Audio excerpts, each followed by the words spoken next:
सुभाषनगर गांधीनगर येथील झोपडपट्टी पुनर्वसन योजना रखडविणाऱ्या विकासकाला नळपाडा येथील 1500 घरांच्या पुनर्वसनाचा प्रकल्प देण्याची प्रक्रिया SRAने सुरू केली आहे। या विरोधात स्थानिक रहिवाशांनी राष्ट्रवादी काँग्रेस शरदचंद्र पवार पक्षाचे राष्ट्रीय सरचिटणीस डॉक्टर जितेंद्र आव्हाड यांच्याकडे दाद मागितली होती। त्यानुसार डॉक्टर जितेंद्र आव्हाड, जिल्हाध्यक्ष मनोज प्रधान आणि राष्ट्रवादी युवक काँग्रेस शरदचंद्र पवार पक्षाचे प्रदेश सरचिटणीस उमेश अगरवाल यांनी रहिवाशांसह SRA कार्यालयावरती धडक दिली। यावेळी डॉक्टर जितेंद्र आव्हाड यांनी संबंधित अधिकाऱ्यांना चांगलेच फैलावर घेतले। या प्रसंगी सदर प्रकल्पात विकासक बदलण्याची कार्यवाही करण्यात येईल असं अधिकाऱ्यांनी स्पष्ट केलं आहे। नळपाडा येथील 1500 घरांचा पुनर्विकास करण्याची प्रक्रिया सुरू करण्यात आली आहे। त्यासाठी SRA अधिकाऱ्यांची रिट्स प्रॉपर्टी इंडिया या विकासकाला पुढे केलं आहे। ही कंपनी महाकाली बिल्डर्सचा एक भाग आहे। या कंपनीला याआधी गांधीनगरमधील 2200 झोपडपट्टी धारकांनी सहमतीपत्र दिलं होतं।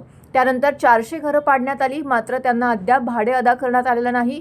तसेच सुभाषनगर येथील SRA प्रकल्प 15 वर्ष रखडला आहे। आता गांधीनगर येथील उर्वरित 1800 झोपडपट्टी धारकांनी घरं रिकामी करण्यास नकार दिला आहे। आर्थिक डबघाई झालेल्या महाकाली डेव्हलपर संचलित रिट्स प्रॉपर्टी इंडिया या कंपनीसाठी SRA अधिकारी पायगड्या का घालत आहेत असा सवाल करत रहिवाशांनी डॉक्टर जितेंद्र आव्हाड, मनोज प्रधान यांच्यासोबत SRA अधिकाऱ्यांची भेट घेतली। यावेळी विकासक बदलण्याची कार्यवाही करण्याबाबतचं आश्वासन देण्यात आलेलं आहे। असं आहे की तुम्ही माहोल बघताय, नळपाड्याचे 1500 घरं त्याच्यात आहेत आणि एक विकासकाला SRA LOI देतोय अशी चर्चा होती। त्याच्या विरोधात आव्हाड साहेब या ठिकाणी आले। लोकांचं म्हणणं असं आहे की ज्यांनी सुभाषनगर डेव्हलप करू नाही शकला, जो गांधीनगर डेव्हलप करू नाही शकला, तिथली लोक रस्त्यावर आहेत, तिथल्या लोकांना भाडं मिळत नाही। मग असं असताना आणखी नळपाड्याच्या 1500 लोकांना कुठे तो न्याय देऊ शकतो? आणि तरीही SRAचे अधिकारी हट्ट बांधून होते की त्याला कुठेतरी LOI मिळावा, म्हणून आव्हाड साहेब इकडे आलेले। आव्हाड साहेबांच्या याला मान देऊन अधिकाऱ्यांनी सांगितलं की आम्ही काय LOI देणार नाही आणि एक पत्र उमेश अगरवाल यांना उद्या देण्यात येईल। जी आज या ठिकाणी एका चालू दिवशी लोक आली त्याचं खरंच चीज झालं, कारण का आव्हाड साहेब इकडे आले आणि कुठेतरी 13-2ची कारवाई सुरू होईल असं वाटतंय। 13-2 काय, विकासक बदलण्याची कारवाई सुरू होईल असं दिसतं। कसं आहे की सामान्य नागरिक जर त्रस्त झाला तर तो कोणाकडे जाणार? तर तो एका राजकीय पक्षाकडेच जाणार। आज जर त्यांना वाटत असेल की आव्हाड साहेबांच्या मध्यस्थीने त्यांच्या समस्या दूर होणार असतील तर ते नक्कीच जातील। आता असं आहे की इथे उपस्थित लोकांमध्ये कोण राष्ट्रवादीचं आहे, कोण काँग्रेसचं आहे, कोण शिवसेनेचं आहे, कोण उभाटाचं आहे, कोण भाजपचं असेल। आज नगरसेवक तर 4ही भाजपचं आहेत। तरी जर एवढी लोक जमतात आणि ते आव्हाड साहेबांकडे येतात तर घरापेक्षा महत्त्वाचं काय आहे त्यांच्यासाठी? पक्ष महत्त्वाचा नाही, लोकांच्या समस्या महत्त्वाच्या आहेत, घरं त्यांची महत्त्वाची आहेत। आणि आज जर त्यांनी घरं खाली करून दिली तर परत 15 वर्ष 20 वर्ष मरेपर्यंत घरं मिळतील की नाही असा एक त्यांच्यासमोर क्वेश्चन मार्क आहे। त्यामुळे विकासक जी झालेली चूक आहे ती सुधारायची वेळ आलेली आहे आणि ज्या चुका सुभाषनगर आणि गांधीनगरच्या लोकांनी केल्या त्याच्यातनं नळपाड्यातल्या लोकांना ते बघून एक सुधारणा करायची त्यांना एक संधी मिळाली, त्याचाच एक भाग म्हणून आज आम्ही या ठिकाणी आलेलो।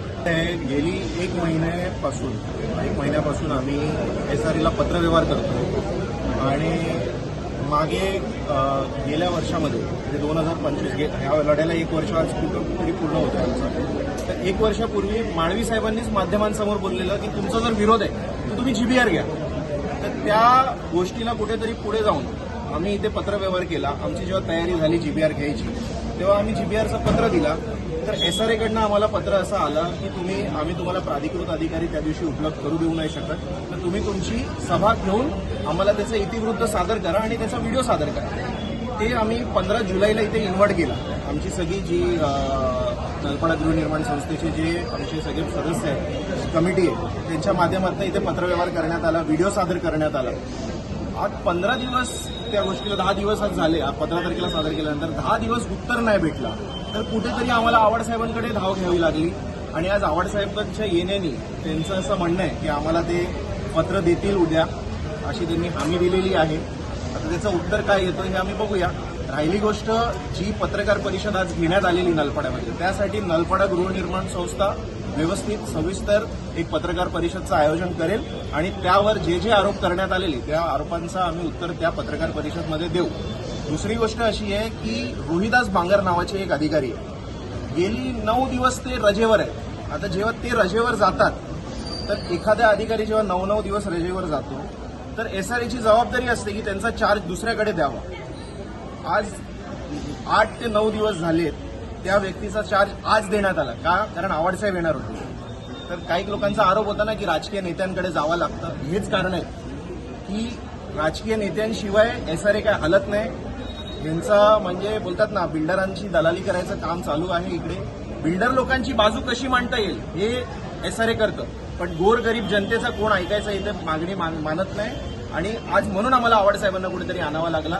याच्या पुढे पण साहेबांनी आम्हाला हमी दिली आहे की जर समजा आम्हाला न्याय भेटला नाही तर आवाडसाहेब आमच्याबरोबर, प्रधानसाहेब आमच्याबरोबर पुढे कोर्टाची लढाई लढायला पण तयार आहे. माझ्याकडे ना जनरल बॉडीचा व्हिडिओ आहे. मी तुम्हाला ती जनरल बॉडी मिटिंगचा व्हिडिओ तुम्हाला शेअर करतो. तुम्ही त्याच्यामध्ये बघा. 60% लोक नाही, मी म्हणतो 80% लोक माझ्याबरोबर आहे. आणि माझ्याबरोबर म्हणजे काय व्यक्तीबरोबर नाही आहे. तर ते ज्या पद्धतीची शक्ती जी काम करते लोकांना दिसतंय आज की संजय पांडे सुभाषनगरचा किती उद्धार त्यांनी केला. गांधीनगरचा एलओआय 2018 साली आलेला आहे. आज आपण 2026 मध्ये गांधीनगरचा काय उद्धार झालेला आहे. आजपर्यंत 400 घरं फक्त खाली झालेली आहेत. बाकी 1800 घरं लोक द्यायला नकार दिलेला आहे लोकांनी. तर त्याचं कुठेतरी उदाहरण बघून लोकांचे डोळे उघडले म्हणून लोक आज रस्त्यावर उतरलेत ना. ही लोक कुठल्या पक्षाची नाही आहे. तुम्ही कॅमेरा फिरवा, तुम्हाला दिसेल ही सर्वसामान्य जनता आहे. आणि आम्ही आजपर्यंत याच्या कुठला झेंडा घेऊन किंवा कुठल्या पक्षाचं नाव घेऊन कधी एसआरएमध्ये आलेलो नाही.